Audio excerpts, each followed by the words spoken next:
Everyone among the household staff said the black horse in the far stable had died long ago. They said it had been sent away to recover at some distant ranch. Said that stable had stood abandoned for months, its door locked tight, no one allowed near it. So that morning, when Martha Quinn was sent down there to clean as a punishment, she believed the only things waiting for her were dust and silence. She was wrong. In the darkness behind a door that should have been locked, something was breathing, slow, tired, but alive. The black horse stood there, so thin that every rib could be counted. Its hooves were cracked from neglect, and around its hind leg was the deep indentation of a tightly tied rope. No one hides an animal in the dark unless they have a terrible secret to conceal. Martha stood motionless in that damp, musty air, and for the first time since she had set foot in this mansion, she understood something that turned her blood cold. Someone in this house was lying, and that lie carried a living thing inside it. The only question was, once she dragged the truth into the light, would she live long enough to tell it? If this story touched your heart, please leave a like and share it, so it can reach more people. And don't forget to subscribe to our channel, so you won't miss the next healing stories. But that was the horse's story, and the horse didn't know how to tell it. Martha Quinn did, but for a very long time, she had chosen not to speak. The morning she stepped into the Thorne mansion for the first time, the head housekeeper looked her up and down, then curled her lip and said the kitchen didn't need another mouth to feed. It needed another pair of hands to work. Martha only lowered her head. She was used to that kind of look. So used to it that it no longer cut into her the way it once had. People looked at her full figure and immediately thought of laziness, clumsiness, something to laugh about during a break. The younger maids giggled behind her back every time she carried a heavy tray up the stairs, panting until her face turned red. They gave her nicknames she pretended not to hear. She scrubbed floors, washed curtains, polished every inch of the banister, until the wood shone beneath her calloused palms. And she did it all in silence. Silence was the garment she put on every morning, thicker than the faded apron she tied around her waist. Not because she had nothing to say, but because she understood that in places like this, a servant who opened her mouth usually lost far more than she gained. On Friday night, after the whole mansion had sunk into quiet, Martha sat down on the edge of the bed, in the narrow room reserved for the servants, and pulled out an old tin box. She counted her wages beneath the dim yellow light, one bill at a time, her lips moving silently along with the numbers. She divided it into two uneven portions. The larger portion she smoothed flat, folded neatly, wrapped in a piece of brown paper, then tied with a bit of coarse twine. The smaller portion she put back into the tin box, so little it could hardly be called a portion at all. On the brown paper, she wrote an address in the northern countryside, where there was a small wooden house and a woman lying helpless in a sickbed, her mother, the woman who had once carried Martha on her back for miles to school when their family could no longer afford even a draft horse. Now she couldn't get up anymore, and every dose of medicine that kept her breathing came at a price. Martha knew that price exactly, because she had converted it into how many floors had to be scrubbed, how many mocking words had to be swallowed, how many evenings had to be spent with her head bowed. That was why she stayed in this place. That was why she didn't argue back. A job in the Thorne mansion paid more than any place she had ever worked before, and people didn't ask too many questions about a quiet woman who only knew how to work. She didn't need them to like her. She only needed them to keep her long enough for her mother to have medicine to drink. Before coming here, Martha had spent many years working in a nursing home on the edge of the city. It was the place that had taught her what no school ever could.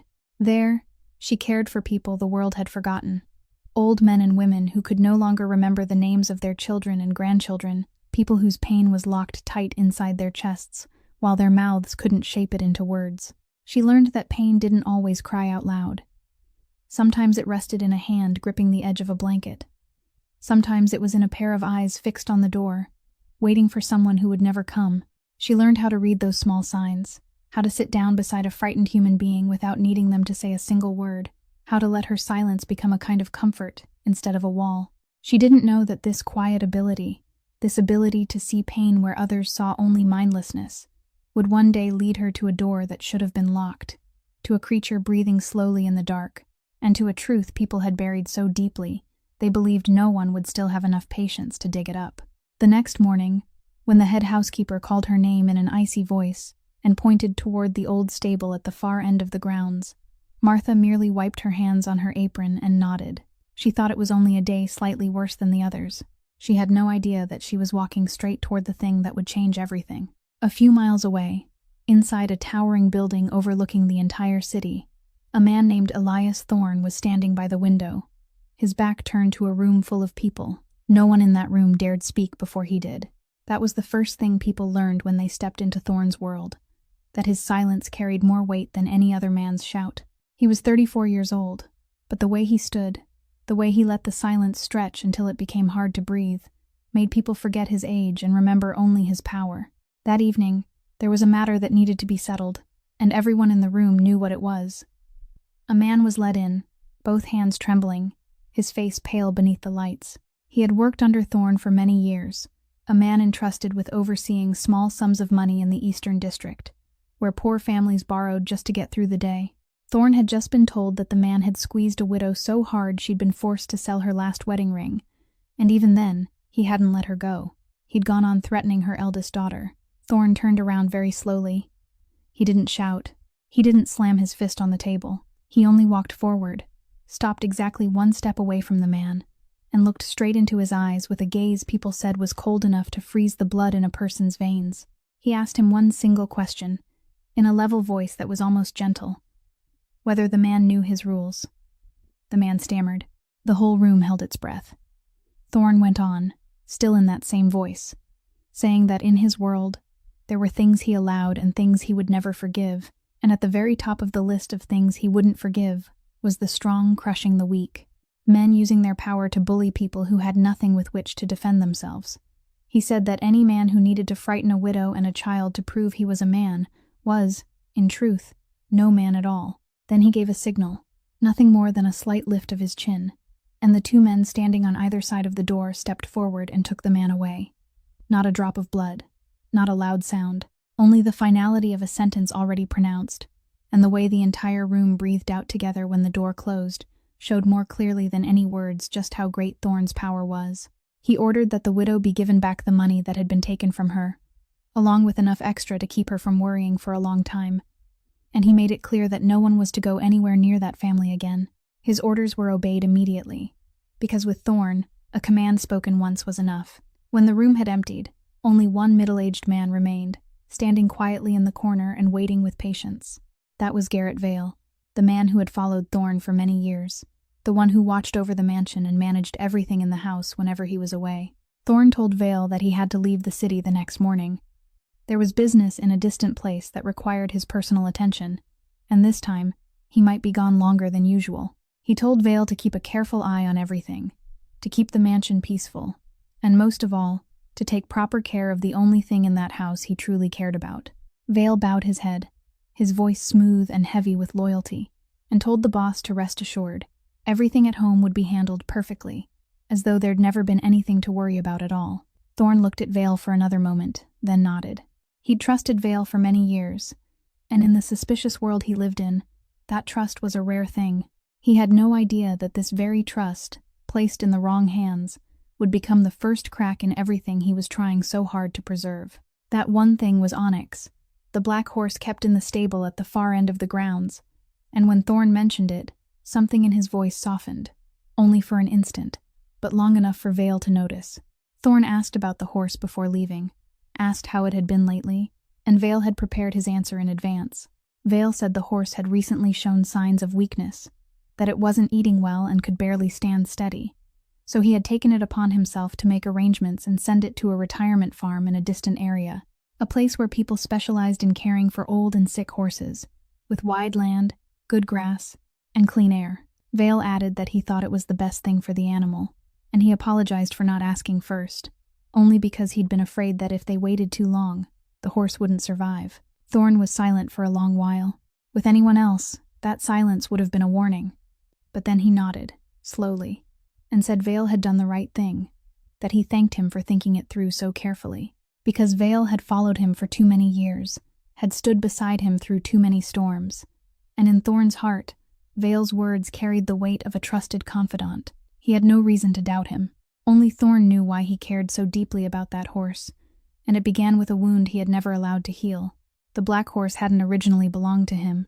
It had belonged to his younger brother, the only person in the world who had ever looked at him not as a boss, but as a human being.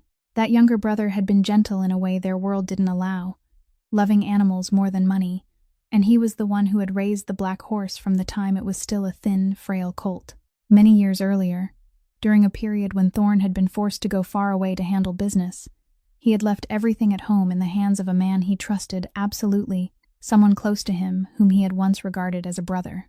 And it was that very man who, while Thorne was away, betrayed him, turning against his gentle younger brother for his own private schemes. By the time Thorne returned, it was too late.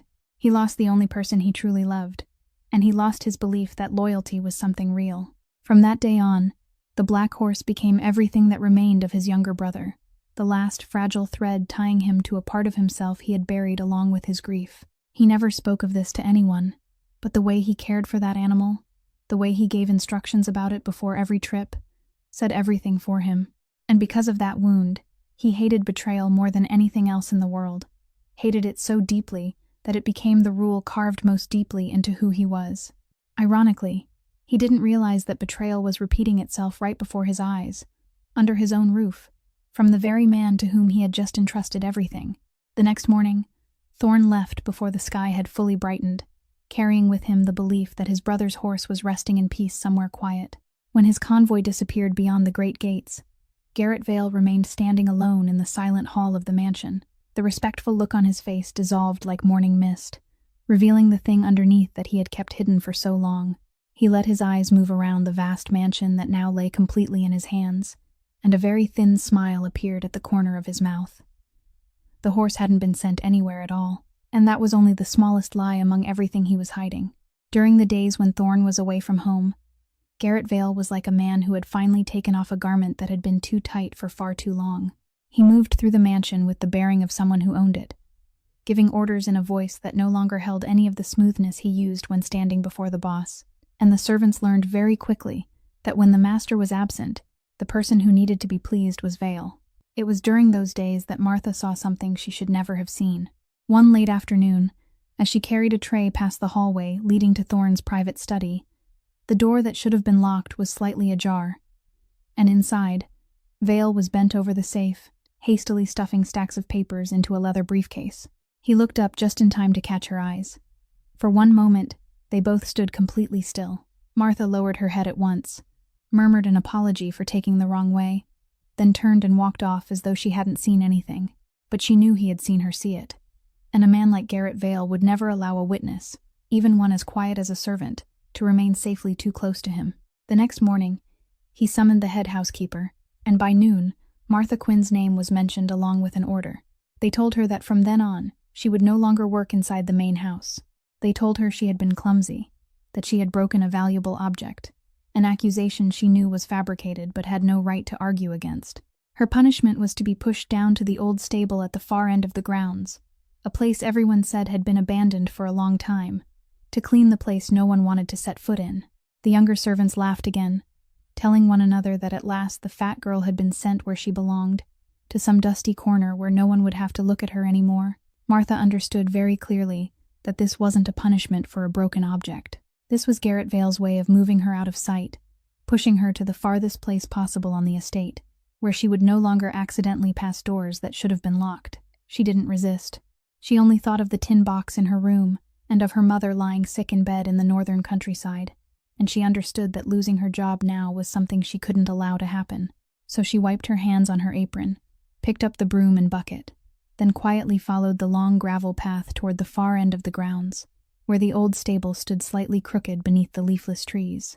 The closer she came, the more she felt that something wasn't right. The stable door was fastened with a lock that looked fairly new for a place supposedly abandoned, but the latch beside it was loose, as though someone still came and went through that way often. Martha pushed it gently, and the door gave a long creak in the still morning. The smell of damp rot rushed out first, the smell of decaying straw and darkness that hadn't seen sunlight in far too long. She stepped inside, letting her eyes slowly adjust to the dim light filtering through the cracks between the boards, and then she froze. In the dark corner at the end of the row of stalls, something moved. It wasn't the sound of mice running. It wasn't the sound of wind slipping through the gaps. It was breathing.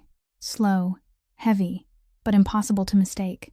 It was the breathing of a living creature. Martha's heart pounded hard inside her chest as she set the bucket down and took one more step toward that sound, never knowing that she was setting foot on the threshold of a secret that someone in this house had buried very deep.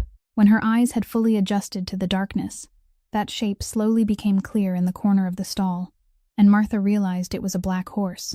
It was standing pressed close against the wooden wall, its head lowered, and the very moment she edged a little nearer, it startled and jerked back, both ears pinned flat, its wide eyes shining with a kind of fear she had seen far too many times in her life. The animal trembled as she approached, its hooves knocking against the dirt floor. Its whole thin body pulled tight as though ready to fight back or run, though there was nowhere left to run inside that narrow stall. Someone else might have stepped away, or worse, might have tried to move forward and seize it by force. But Martha didn't. She stopped at once, right where she was, and didn't take another step. She lowered her gaze, not looking straight at the animal, because she knew that a fixed stare would only thicken fear. Slowly, she sank down onto the dirt floor, making herself as small as she could, and then she did nothing at all.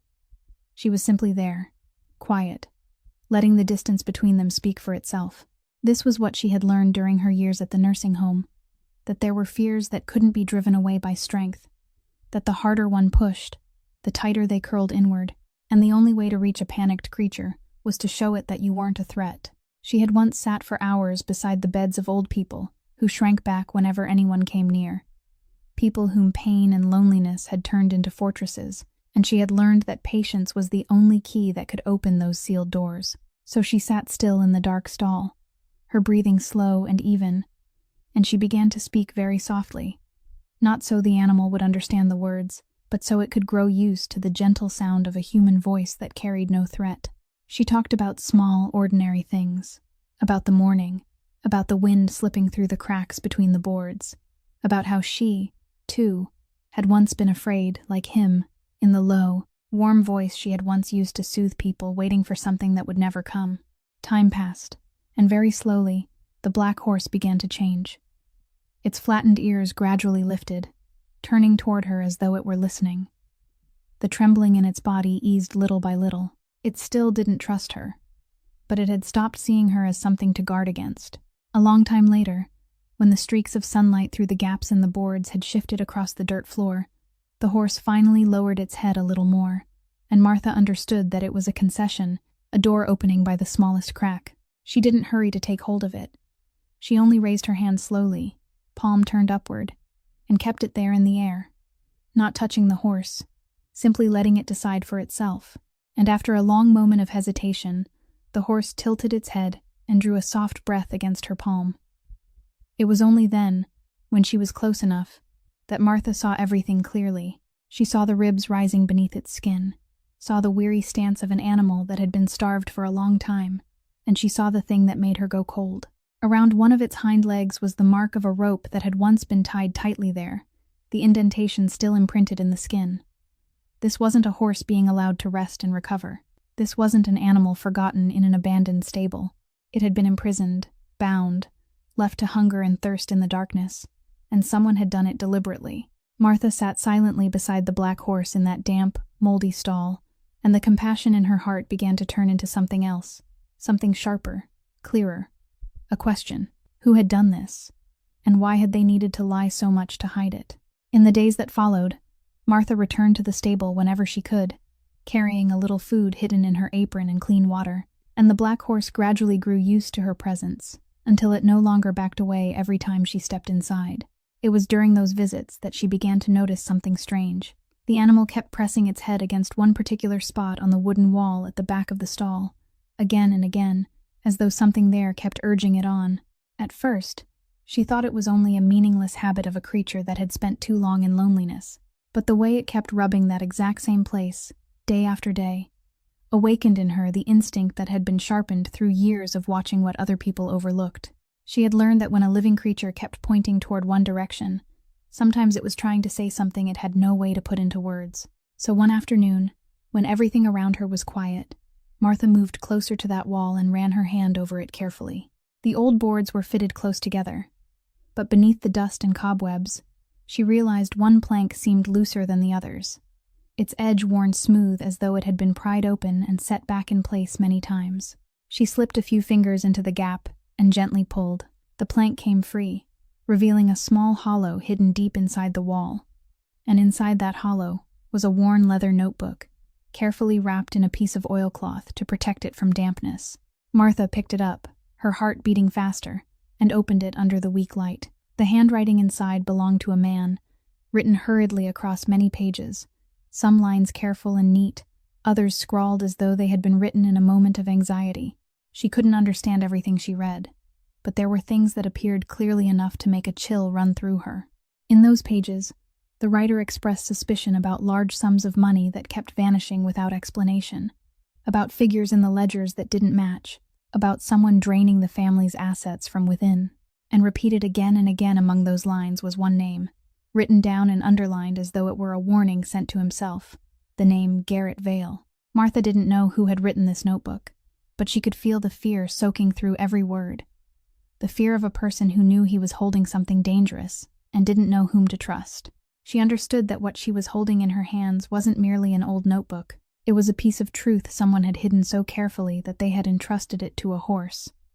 And it was something someone in this mansion was willing to do anything to keep from ever seeing the light. Just then, footsteps sounded on the gravel path outside, heavy and decisive, coming straight toward the stable. Martha stiffened. She recognized at once that it was Garrett Vale's stride, her heart pounding wildly inside her chest. She quickly stuffed the notebook back into the hollow, pressed the plank into place, then snatched up the broom leaning nearby and began to sweep, her hands trembling so badly she nearly dropped the handle. The stable door flew open, and Vale stood there, his gaze sweeping around the dark stable, before settling on her for a long, suffocating moment. He asked what she was doing all the way in that corner, his voice thick with suspicion. Martha lowered her head and answered that she was only cleaning as ordered, trying to keep her voice calm, even though everything inside her chest was screaming. Vale looked at her a little longer, then flicked his eyes toward the black horse, standing silently in the corner, and Martha suddenly understood that from this moment on, he would no longer take his eyes off her. From that day on, Garrett Vale began keeping an eye on Martha in a way that made a chill run down her spine whenever she was near him. He had once placed her among the harmless, quiet servants, a plump, rounded shadow who only knew how to lower her head and work, but the way she had appeared in the stable, the way her eyes had dropped too quickly when he stepped inside, had planted suspicion in him. He didn't believe that a servant girl had just happened to linger for too long in the very place he needed to keep most carefully hidden. So he began to watch her. Sometimes she would look up and catch him standing at the end of a hallway, silently observing. Sometimes she would hear footsteps stop outside the stable and then move away, as though someone had come to check what she was doing. He found excuses to give her more work, wearing her down with exhausting hours, and every time he passed her, he would let fall some veiled remark to remind her whose hands held the fate of a servant in that mansion. That was Vale's way of warning her, without needing to raise his voice, only making sure she understood that she was being watched. Because Garrett Vale had far too much to hide, and a witness, no matter how small and insignificant, was something he couldn't afford to leave alone. Throughout the years he had managed everything in Thorne's household. He had quietly drained the boss's assets, slipping through the figures in the ledgers, turning large sums of money into his own bit by bit, so skillfully that it seemed as though he had left no trace behind. But greed always carried its price. The amount he embezzled grew larger and larger, and to cover the holes in the books, he had stepped into darker gambles, borrowing from people no man should ever borrow from. Now he was trapped in a noose he had placed around his own neck. A rival gang of Thorns, men who had long hungered to bring the boss down, had caught the scent of Vale's weakness and tightened their grip on him. They had proof that he had stolen from his master, and they used it like a rope to pull him where they wanted. In exchange for their silence, in exchange for not exposing him to Thorne, they forced him to provide information, to sell the secrets of the boss's business and movements, turning him from a thief into a true traitor. One sin had dragged another behind it, and now Vale stood between two abysses. On one side was Thorne, who would never forgive betrayal. On the other was the gang, ready to crush him the moment he stopped being useful. Caught in that dead end, the last thing he needed was a pair of curious eyes wandering around the things he had buried, a servant girl who might have seen something she shouldn't have seen in the study, and who was now lingering near the horse he had lied about, sending away to recover. Vale didn't know exactly what Martha had discovered, and it was that very uncertainty that made her dangerous in his eyes. He began thinking of how to deal with her, not immediately, but wisely, in a way that would make her bring disaster upon herself without anyone being able to trace it back to him. And inside that calculating mind, a poisonous plan began to take shape, using her very kindness toward the horse as the trap. In the middle of those tense days, the only place where Martha felt she could breathe was the mansion's large kitchen, and the reason had a name: Ruth. Ruth was the oldest cook in the house, a woman whose hands had grown rough from decades spent beside the fire, and whose heart was far softer than her booming voice ever let on. From the very first days Martha came there, while the younger servants were still busy laughing at her body, Ruth was the only one who pulled out a chair and invited her to sit, pressed a bowl of hot soup into her hands, and told her that in her kitchen, no one was judged by how they looked, only by whether they were kind. From then on, between those two women, a quiet but lasting bond began to form, the kind of affection that people who have both known hardship often give to one another. Whenever Martha was worn out after a long day, Ruth always saved her a portion of food and a warm place by the fire, and sometimes the old woman's presence alone was enough to make the weight in Martha's heart feel a little lighter. One afternoon, the kitchen suddenly filled with the laughter of a child when Ruth's little grandson came by. The boy was about 5 or 6 years old, with rosy cheeks and bright, shining eyes. He rushed in to hug his grandmother's legs, then looked around curiously at the kitchen filled with the warm smell of baked goods. Martha, who had always been gentle with children, took a cookie that was still warm from the oven and placed it in the boy's tiny palm. His face lit up with joy, and he took a great big bite, crumbs falling all around his mouth, making both Martha and Ruth burst out laughing. The boy chattered away with those wandering, unfinished stories children tell, begging Martha to tell him about the horse he had vaguely heard she was caring for, and Martha only smiled and told him cheerful things about the way the horse tilted its head when it listened, about its glossy black coat. A little while later, after he had eaten his fill and grown tired of playing, the boy curled into Martha's lap, his tiny hand closing around her finger, and drifted off to sleep in the warmth of the kitchen. Martha sat there, letting that small hand hold on to her, and in that brief moment, she almost forgot all the worries weighing on her. But once the boy had fallen deeply asleep, Ruth's face grew heavy again. She lowered her voice and told Martha about the fear that had been gnawing at her daughter's family. They owed a debt, and the man pressing them for it was none other than Garrett Vale. She said Vale had come to pressure them many times, his words growing harsher, his demands more outrageous, while her family had no idea how to escape his claws. With tears in her eyes, she said all she wanted was for her little grandson to grow up in peace, without having to know the burdens of grown people. Martha silently took Ruth's calloused hand, and inside her, the anger she felt toward Garrett Vale grew one measure stronger. She looked down at the innocent face of the sleeping boy, then thought of the black horse left starving in the dark, of the notebook hidden inside the stable wall, of her own mother lying sick in bed. All those vulnerable people and creatures, in one way or another, were living under the shadow of the same man. And for the first time, Martha felt something rise inside her that she hadn't allowed herself to feel for a very long time. Not fear, but resolve. While Martha's newly kindled resolve was beginning to take shape inside her, in another corner of the mansion, Garrett Vale was quietly weaving each strand of a trap she knew nothing about. He had thought it through carefully, and he understood that the safest way to remove a threat wasn't to strike with his own hands, but to turn someone else into the instrument of punishment in his place. He knew Thorne better than anyone, knew that beneath that cold shell was a man carrying a wound of betrayal so deep that even the smallest sign of disloyalty would be enough to ignite the boss's fury into something no one could stop, and Vale intended to use that very thing. His plan was to build a perfect story, one in which Martha wasn't the victim, but the traitor. He began quietly placing the pieces exactly where they needed to be. He had someone secretly put a few valuable items belonging to the mansion into Martha's private room, small things that were easy to hide, so that when the time came, people would find them and call her a thief. He arranged for several people in the house to accidentally see her lingering near Thorne's study, near places where important documents were kept, then skillfully planted the thought in their ears that the servant girl wasn't as simple as she looked, that she was always poking around and prying into matters that had nothing to do with her. He even considered contacting the rival gang that had its grip around his own throat, creating false evidence that would make Martha look as though she was the one leaking the boss's information to outsiders, turning her into the perfect substitute for the very betrayal he himself was committing. When Thorne returned, Vale would only need to lay all those pieces before the boss and let Thorne's rage do the rest. An innocent person would be punished, the threat would be erased, and Vale's hands would remain clean. He would stand there with his usual look of loyalty, the one person who seemed to have nothing to do with any of it.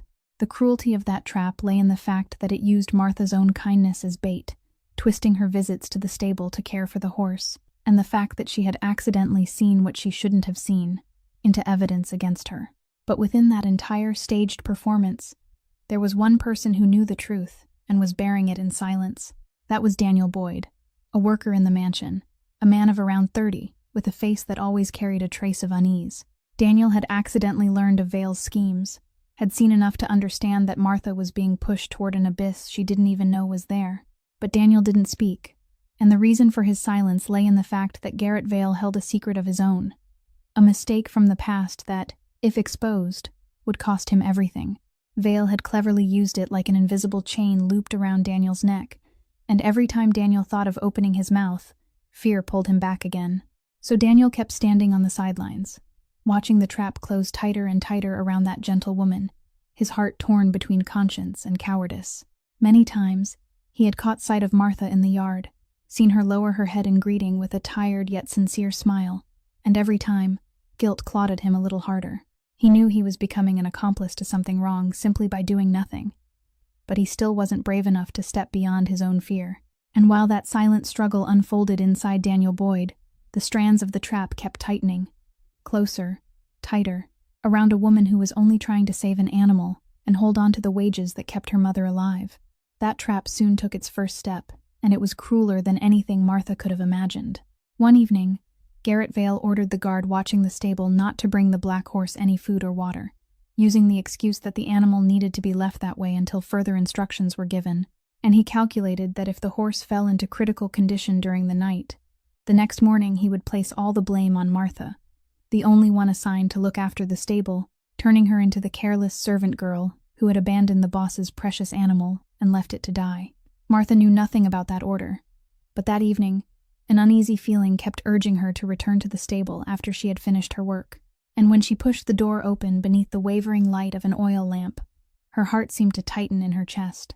The black horse lay sprawled across the dirt floor, no longer able to stand, its breathing broken and faint, its eyes, which had once gleamed with wariness, now clouded and exhausted.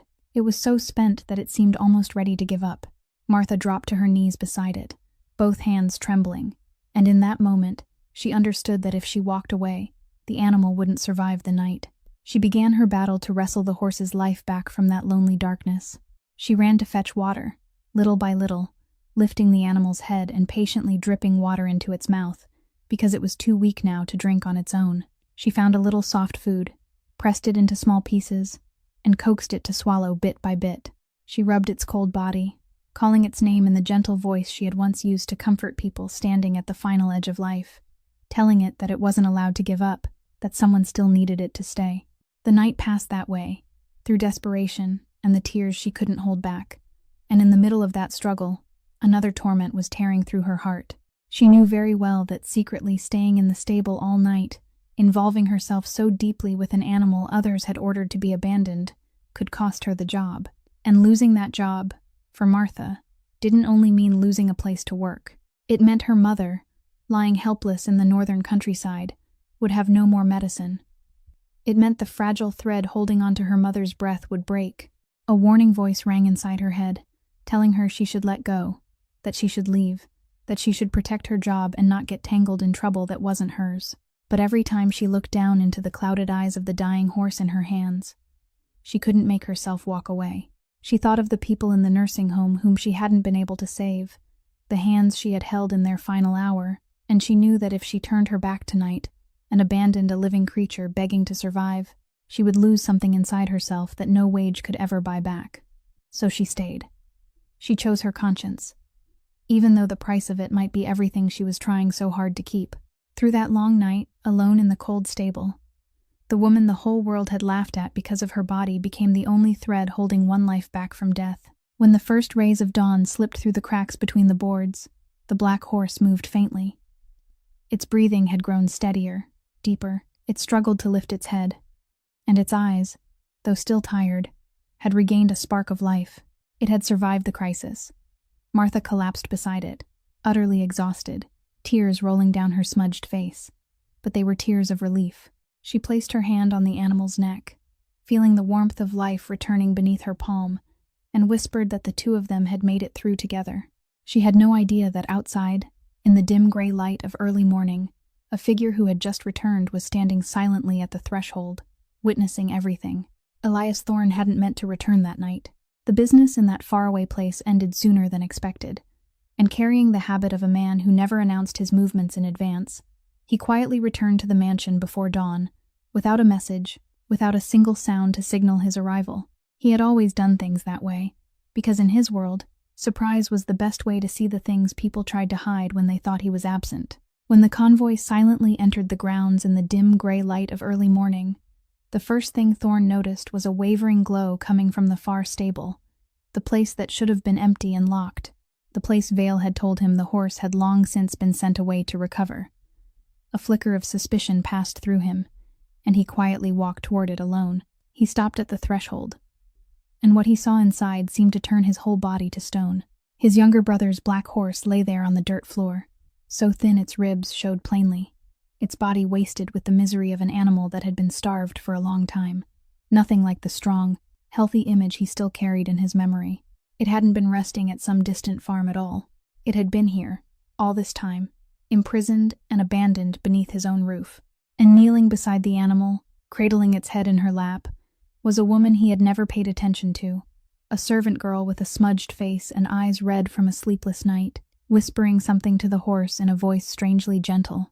In that moment, two opposite currents of feeling surged through Thorne at once, so violently that they almost made him lose his footing.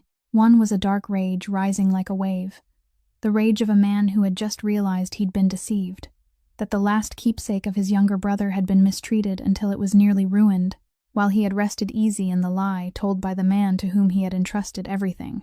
The other was a tearing pain at the sight of the animal in such a pitiful state, a pain that struck directly into the old wound he had never allowed to heal. Martha looked up and saw the shadow of a man standing in the doorway. She didn't yet know who he was, but she could feel the power radiating from him, the kind of power that made the air inside the stable seem to thicken. Thorne stepped inside, each step slow, his eyes moving from the dying horse to the woman holding it, and when he spoke, his voice was low and cold, but beneath that coldness trembled an emotion he couldn't hide. He asked who she was and what she had done to this horse. Martha, though exhausted and afraid, still lifted her head and answered him with the truth. She said she was only the person assigned to clean the stable, that she had found the horse starving in the darkness and had stayed all night to save it, that it had only just survived the crisis near dawn. Every word she spoke carved the truth. Thorne was slowly putting together deeper into his heart like a knife. The horse had never been sent anywhere.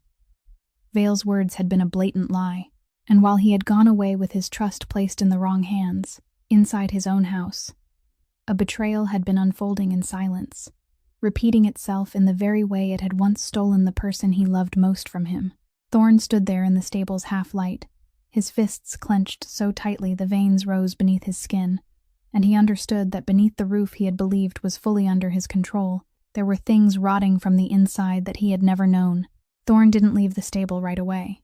He stayed, and began questioning the woman kneeling before him in the low, cold voice that had made many hardened men tremble.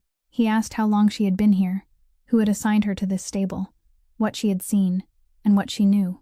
But what caught his attention wasn't her answers, it was the way she answered. Martha had no idea that the man standing before her was the owner of the entire mansion, the boss whom everyone among the servants only dared mention in whispers. To her, he was merely a strange man, carrying a terrifying air of authority, and by all reason, she should have tried to please him, should have said clever things to protect herself, but she was too exhausted to scheme, and there was nothing in her heart to scheme about anyway.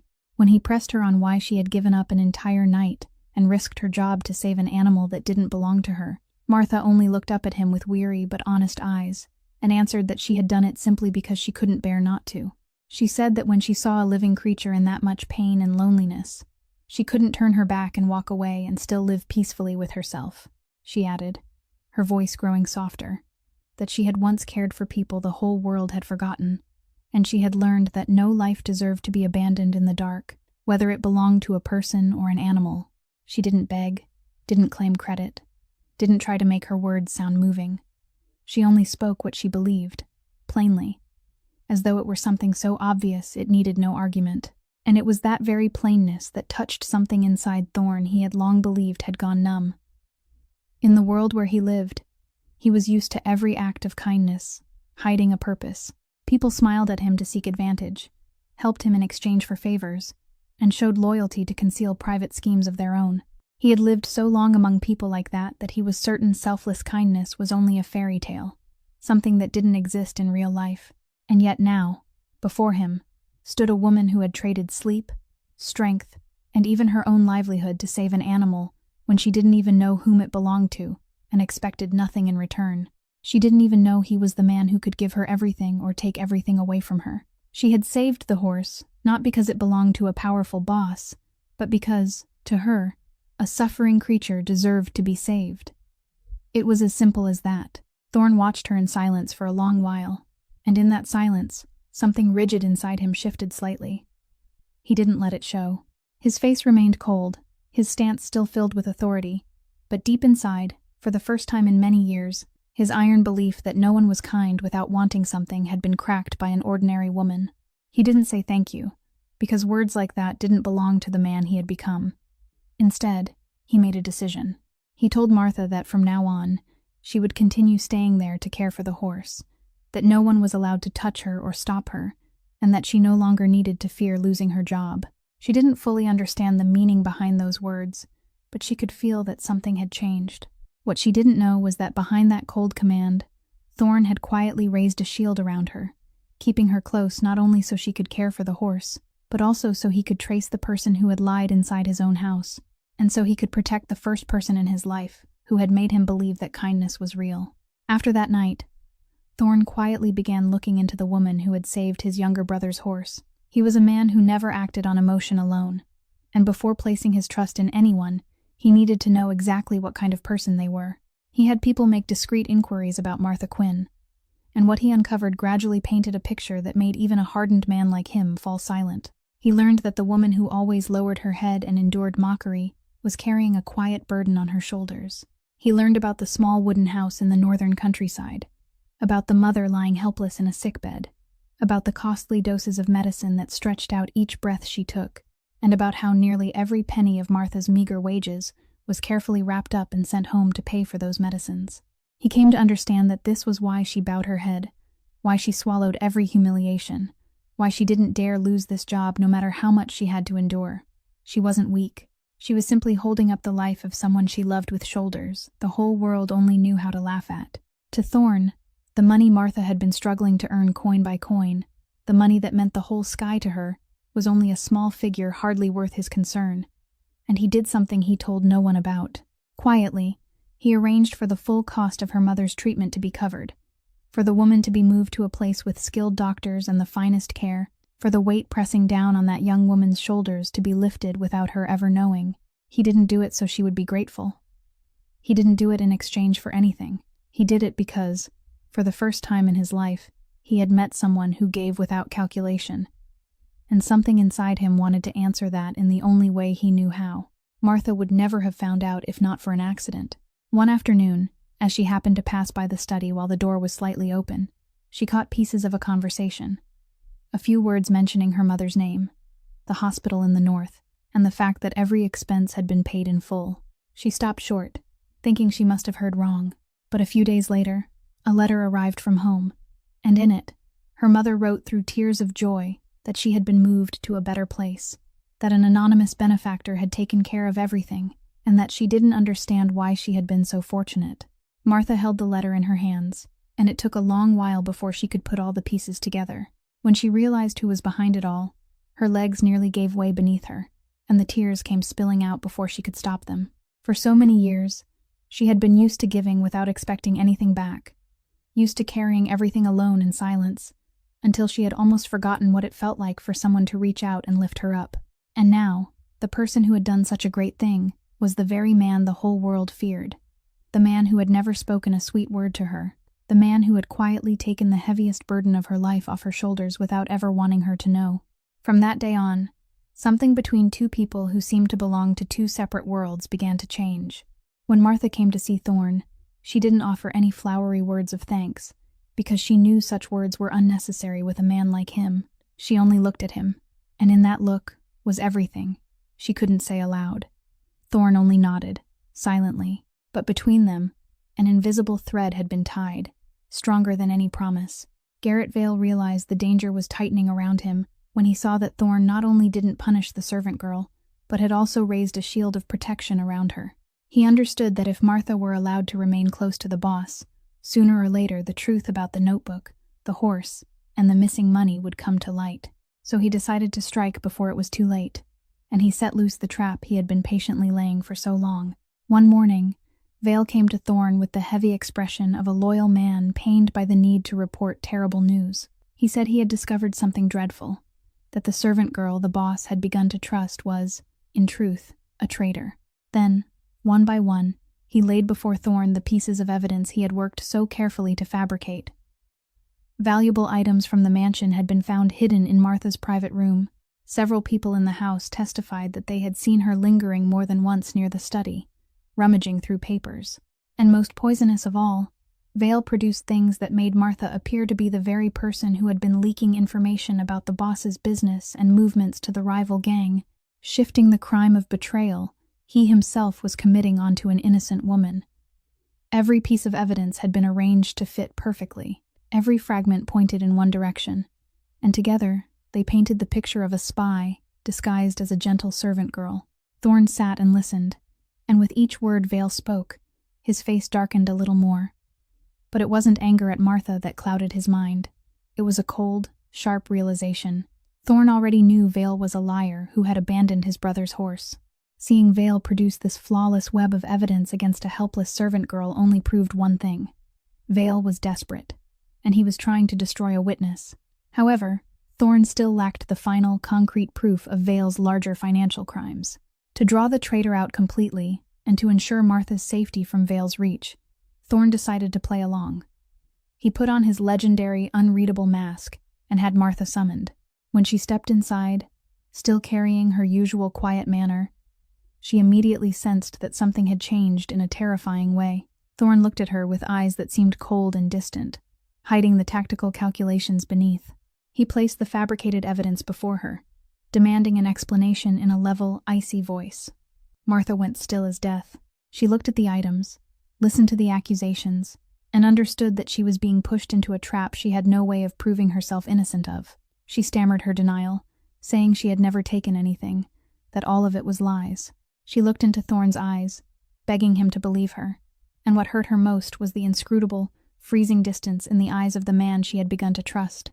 Thorne turned his face away, refusing to break his character in front of Vale, though it pained him to see her despair. Coldly, he ordered that she be confined in the manor's secure quarters while everything was investigated. Martha was led away, believing the world had collapsed beneath her feet, entirely unaware that Thorne's confinement was actually a hidden shield to protect her life while he prepared to strike Vale down. And in a hidden corner, Garrett Vale smiled silently, believing his trap had succeeded perfectly. News that Martha had been confined spread through the mansion, and when it reached Daniel Boyd's ears, he knew that the moment he had always feared had finally come. For so long, he had stood on the sidelines, choosing cowardly silence to protect himself, to keep hidden the secret Garrett Vale held in his hands like a chain looped around his neck. He had told himself it wasn't his business, that there was nothing he could do, that speaking up would only make him lose everything. But now, when he thought of that gentle woman being locked away for a crime she hadn't committed, being forced to bear the weight of a trap he had witnessed from the beginning without saying a word, his conscience finally rose stronger than his fear. He thought of the tired yet sincere smile she always gave him whenever they met in the yard, thought of how she had risked everything to save an animal that didn't belong to her, and he understood that if he continued to stay silent and let her suffer injustice, he would never again be able to look his own face in the mirror. Daniel made a decision he knew would come at a heavy cost. He went to Thorne, and though his whole body trembled, he still spoke and told him everything. He confessed that he had known about Vale's trap from the start, that the evidence accusing Martha had all been fabricated, that Vale himself had arranged everything to push an innocent woman toward death.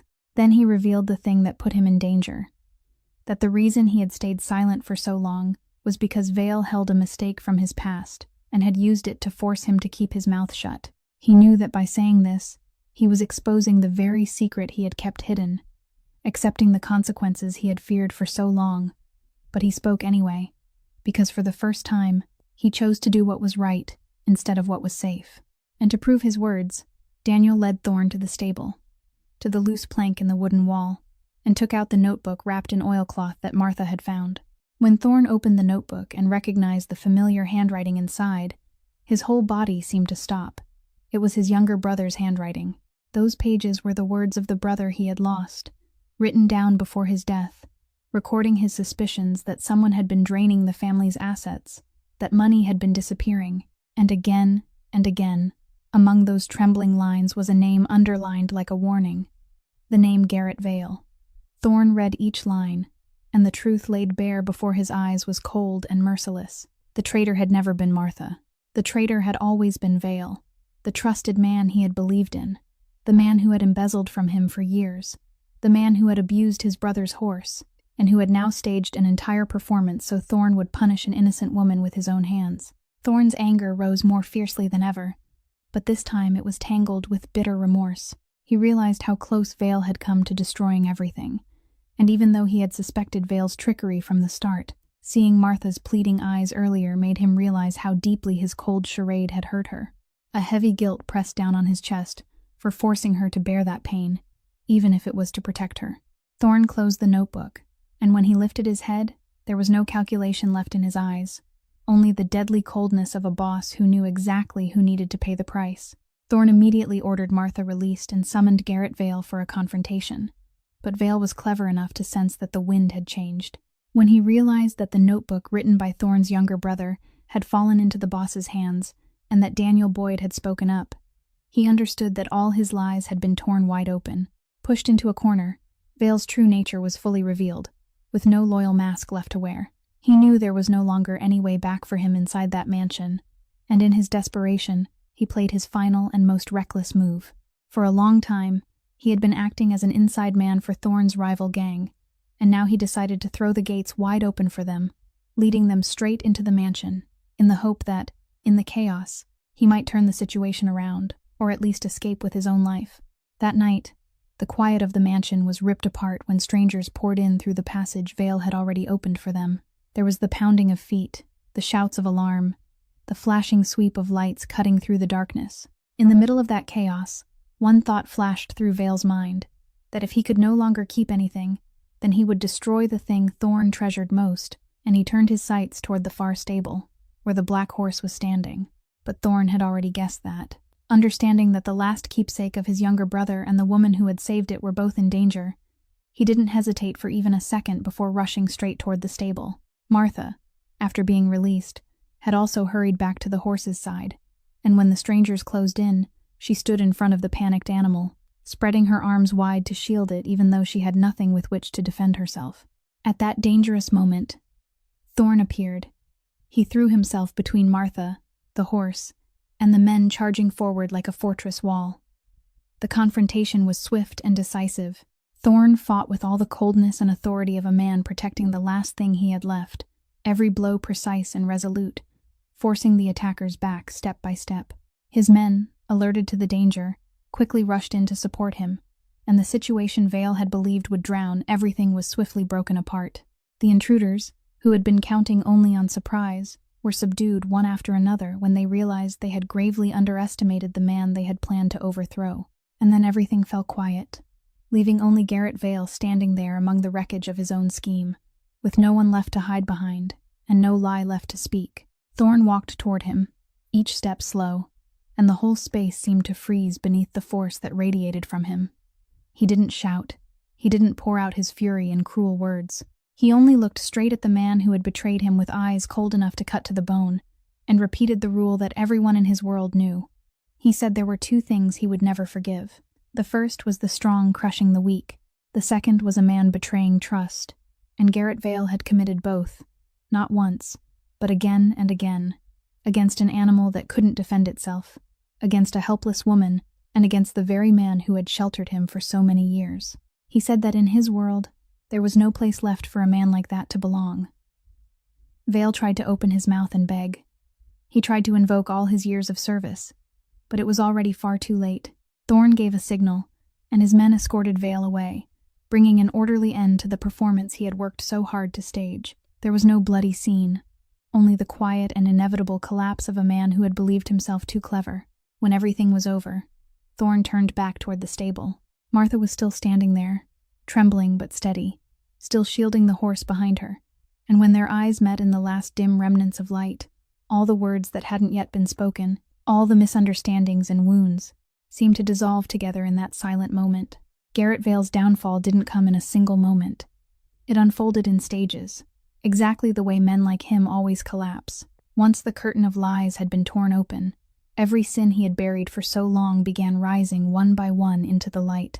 The money he had embezzled over the years was exposed across page after page of ledgers. His shady connection to Thorne's rival gang was uncovered completely.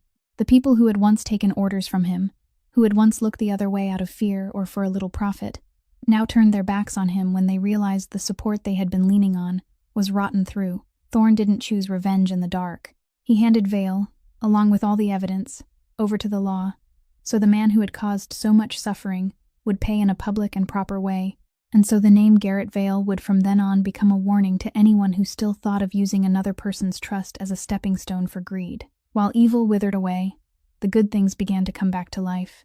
The Black Horse, after those long days of imprisonment and starvation, slowly recovered under Martha's care. With each passing day, the ribs that had once jutted beneath its skin were gradually covered again. The trembling steps it had once taken grew steady, and the eyes that had been clouded with exhaustion began to shine with a life everyone had thought was gone.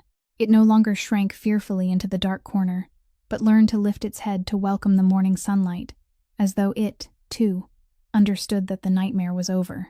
Far away in the north, Martha's mother continued receiving treatment under the best conditions, her health improving day by day, and every letter sent home carried a joy that warmed Martha's heart. The burden that had weighed heavily on her shoulders for so many years had finally been lifted, and for the first time in a very long while, she could breathe without feeling as though her chest were being crushed by worry.